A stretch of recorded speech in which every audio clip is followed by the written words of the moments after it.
안녕하세요. 오늘은 숫자보다 인간의 마음으로 경제를 읽는 책, 경제심리학, 인간 의사결정의 숨은 심리와 미래 경제구조의 변화를 소개해드리겠습니다. 이 책의 저자는 고종문 제임스 박사이고 우리가 왜 같은 정보 속에서도 전혀 다른 경제적 선택을 하는지 깊이 있게 파고듭니다. 여러분은 같은 뉴스를 보고도 사람마다 투자와 소비 선택이 왜 이렇게 다른지 한 번쯤 궁금하셨나요? 이 책은 경제를 움직이는 진짜 힘이 숫자가 아니라 인간의 심리 구조에 있다는 점을 보여주는 경제심리학 입문서입니다. 우리는 금리, 물가, 성장률, 주가지수 같은 숫자가 경제를 설명한다고 믿습니다. 하지만 실제 시장은 감정과 기대, 두려움과 희망이 만든 심리의 장에 더 가깝습니다.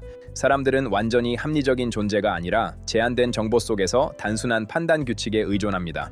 그 결과 경제는 숫자의 체계라기보다 인간 행동의 심리 구조로 이해해야 합니다. 이 책이 주는 핵심 통찰은 분명합니다. 경제 행동은 합리적 계산보다 심리적 메커니즘에 더 크게 좌우된다는 것입니다. 첫 번째로 중요한 개념은 손실 회피입니다. 인간은 같은 크기의 이익보다 같은 크기의 손실을 훨씬 더 크게 느끼는 경향이 있습니다.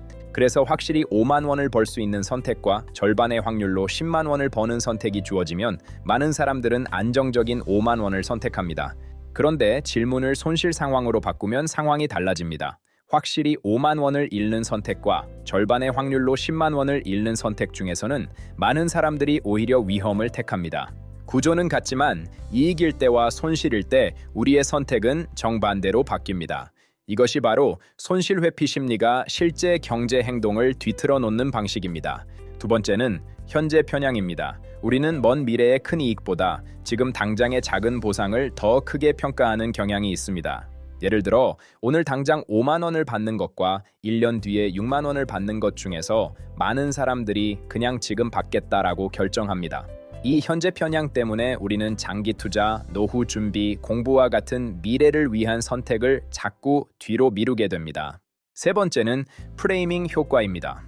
똑같은 정보를 어떻게 표현하느냐에 따라 사람들의 선택이 완전히 달라집니다.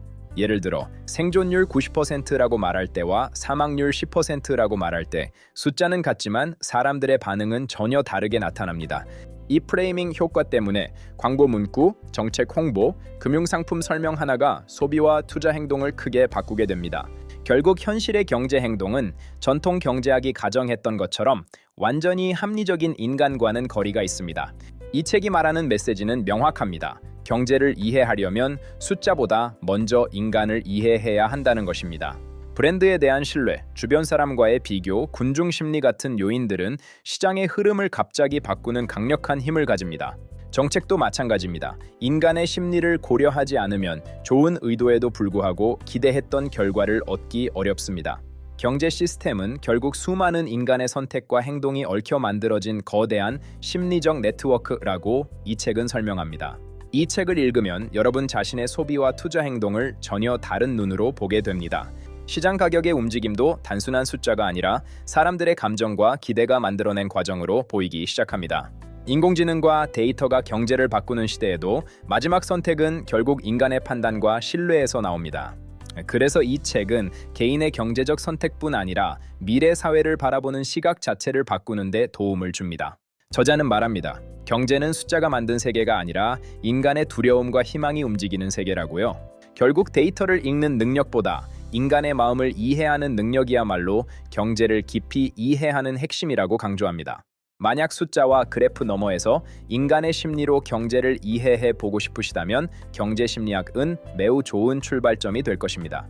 지금까지 경제심리학을 함께 살펴보았습니다. 시청해 주셔서 감사합니다.